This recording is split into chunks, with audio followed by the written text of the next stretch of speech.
Salut, j'espère que tu vas bien. Alors écoute, ça fait un petit bout de temps que j'ai pas publié de podcast. Pourquoi? Parce que j'étais parti en congé tout simplement. Hein, j'ai profité, j'ai pris du temps un petit peu pour moi et ça m'a fait le plus grand bien, pour tout te dire. Et puis bon, comme j'ai pas trop publié ces derniers temps de podcast, donc là je vais m'y mettre voilà à fond. Comme ça, tu auras beaucoup de contenu. Donc, si tu m'écoutes, donc reste bien abonné, suis-moi car dans les prochains temps, je vais pas mal diffuser d'épisodes. Alors aujourd'hui, dans cet épisode, on va parler des gros soucis, du gros problème de nos jours, du fait de comment utiliser les médias sociaux en toute sécurité. Déjà, pour pas te faire arnaquer, ni harceler, ou pire, te faire pirater. C'est un petit peu le souci qu'on a aujourd'hui, pour faire simple. Il y a pas mal de risques. Donc les risques à l'utilisation donc des médias sociaux, c'est quoi? Déjà, tu as l'arnaque. Il y a beaucoup d'escrocs qui utilisent donc les médias sociaux. C'est voilà les plateformes Instagram, X. Maintenant, c'est plus Twitter, on appelle ça X. Facebook et ainsi de suite, Snapchat et compagnie.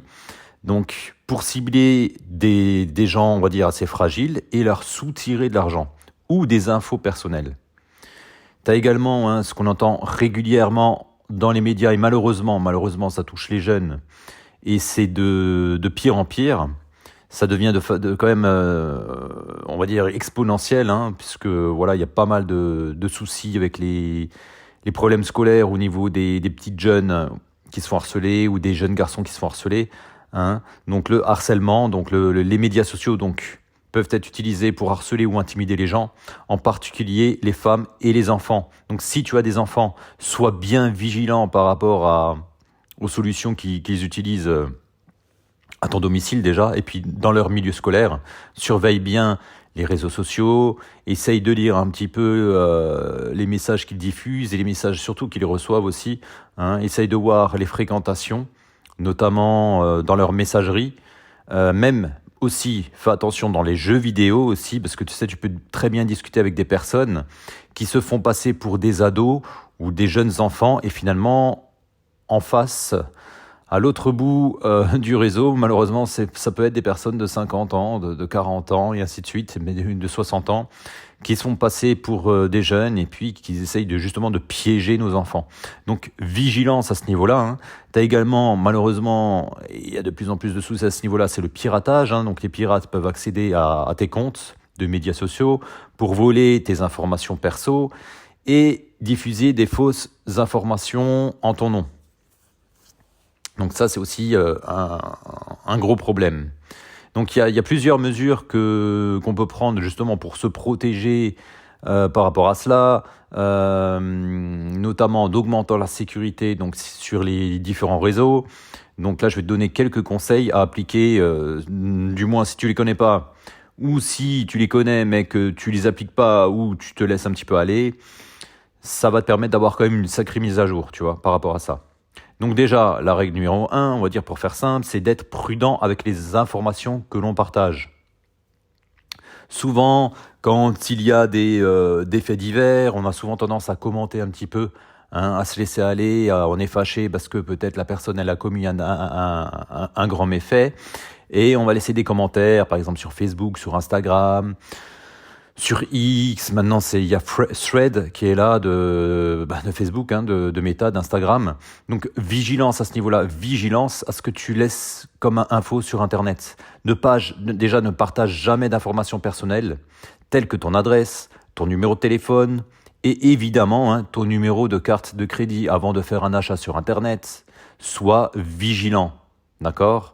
Va toujours sur des sites sécurisés, sur des sites sûrs. Si tu n'es pas sûr, tu rentres à nouveau l'adresse sur la barre Google et tu te rends sur le site en question. Ne clique jamais sur des liens que tu ne connais pas ou que tu reçois par exemple par WhatsApp, par message SMS ou bien par mail. Ne clique jamais dessus.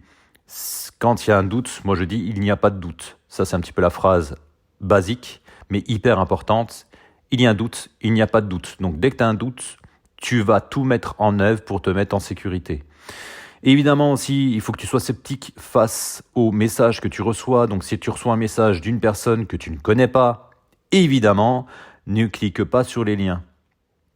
Et surtout, ne télécharge pas les fichiers qui sont entachés, hein, parce que ça peut engendrer évidemment des virus, des chevaux de Troie, et ainsi de suite. Même des personnes que tu connais. Si maintenant tu as un ami, ça fait 2-3 mois qui t'a pas contacté, méfie-toi, si tu envoies un lien un peu bizarre, ne clique pas dessus. Fais super attention à ça. Souvent, dans les réseaux sociaux, on reçoit des liens un peu bizarres d'amis qu'on connaît, certes, mais que ça fait longtemps qu'on n'a pas discuté avec, donc il faut être hyper vigilant. La même chose aussi, hein. Si par exemple tu es sur Facebook et tu diriges un compte, tu risques peut-être de recevoir des faux messages justement de pirates te disant que ton compte va être fermé, que ton compte va être bloqué car tu n'as pas respecté les règles d'utilisation. Donc, vigilance avant de rentrer en contact avec ces personnes-là. Si tu constates que toi, ces derniers temps, tu n'as rien publié sur Facebook, ou tu n'as pas enfreint les règles, tu n'as pas, par exemple, dit d'injures, ou tu n'as pas dit des choses à caractère un petit peu raciste ou je ne sais quoi d'autre, normalement, tu n'as pas à t'inquiéter. Et si jamais tu as un doute, va toujours sur le site officiel et ne clique jamais sur les liens qui te sont proposés, que tu reçois par message. Il faut bien te dire une chose, que tout ce que tu reçois par message, il y a un grand danger. Ne clique jamais sur les liens que tu reçois par message. Sauf évidemment si c'est quelqu'un de ta famille proche, elle t'appelle, dit écoute, je t'ai envoyé une vidéo, je t'ai envoyé un lien, là tu peux être sûr qu'effectivement c'est bel et bien la personne. Et encore, je dirais que maintenant avec l'intelligence artificielle, on peut très bien également usurper les voix. Donc c'est pas encore très déployé, mais je pense que dans le futur, faudra être encore beaucoup plus vigilant. Pareil, concernant les mots de passe, je te conseille vivement d'utiliser des mots de passe forts et différents pour chaque compte. Surtout que tes mots de passe soient différents pour chaque compte. Change tes mots de passe régulièrement, mets-les à jour régulièrement. Ce que je te conseille de faire plutôt que d'utiliser des mots de passe basiques, alors n'utilise jamais le fameux AZERTY ou bien le 1, 2, 3, 4, 5, 6 ou bien ta date de naissance. Ça, c'est à supprimer de ton hygiène numérique. Je te conseille d'utiliser ce qu'on appelle communément admis maintenant dans le langage courant au niveau de la sécurité sur Internet, c'est d'utiliser un gestionnaire de mots de passe. Alors maintenant, tu en as pas mal sur le marché. Hein. Tu as One Password qui est très connu. Moi personnellement, je me casse pas la tête, comme je suis dans l'écosystème Apple, j'utilise le trousseau Apple. Maintenant, si tu utilises plusieurs plateformes, tu utilises la plateforme Windows, tu utilises la plateforme Mac, et même peut-être Linux. Donc là, effectivement, je te conseille vivement de regarder peut-être des logiciels tels que Bitwarden, OnePassword, puis t'en as pas mal d'autres, quoi. Donc, à toi de faire un petit peu tes recherches. T'as aussi Dashlane qui est intéressant. T'as d'autres gestionnaires aussi. À toi de faire tes recherches, mais c'est primordial. De nos jours, t'as pas de gestionnaire de mot de passe, tu risques vraiment, vraiment gros. À moins que tu aies quelqu'un de très organisé, tu utilises des phrases assez complexes avec des caractères spéciaux, des majuscules, des minuscules, des chiffres, et tes mots de passe sont très longs, moi avec une 12 ou 16 caractères minimum. Là, ça commence à devenir intéressant. Mais le souci, après, c'est pour t'en souvenir. Alors, tu vas pouvoir me dire, oui, je note ça sur un papier, mais bon, si tu perds ton papier, comment vas-tu faire pour après retrouver tes mots de passe et ainsi de suite? Ça devient vite une usine à gaz. D'où le fait de la simplicité par rapport au gestionnaire de mots de passe. Donc ça, c'est important. Il y a une autre chose aussi qui maintenant est assez impératif, c'est d'utiliser l'authentification à 2 facteurs. Donc cette fonctionnalité ajoute une couche de sécurité supplémentaire à tes comptes. Alors maintenant sur Apple, tu as les clés de sécurité qui sont directement reliées par rapport à ton compte iCloud. Donc tu peux aller dans tes mots de passe. Donc là, ça va te donner un mot de passe à 6 chiffres provisoires où tu vas pouvoir rentrer ta double authentification. Sinon, tu as des applications telles que Google Authentificator qui est assez connu, donc tu peux télécharger l'application, elle est gratuite et donc elle va permettre de te sécuriser. Tu as aussi le système de double authentification par rapport à ton téléphone. Tu vas recevoir un message sur son téléphone pour valider leur opération, ou bien par rapport à tes applications bancaires. Il va falloir que si tu es sur un poste fixe, utiliser ton téléphone pour ouvrir ensuite l'application bancaire en question. Soit tu vas rentrer ton mot de passe, ou alors tu auras la reconnaissance biométrique qui va se mettre en place. Tout ça, c'est ce qu'on appelle l'authentification à 2 facteurs. Et surtout pour les sites sensibles, je te conseille vivement. De nos jours, c'est obligatoire d'utiliser cette fonction-là.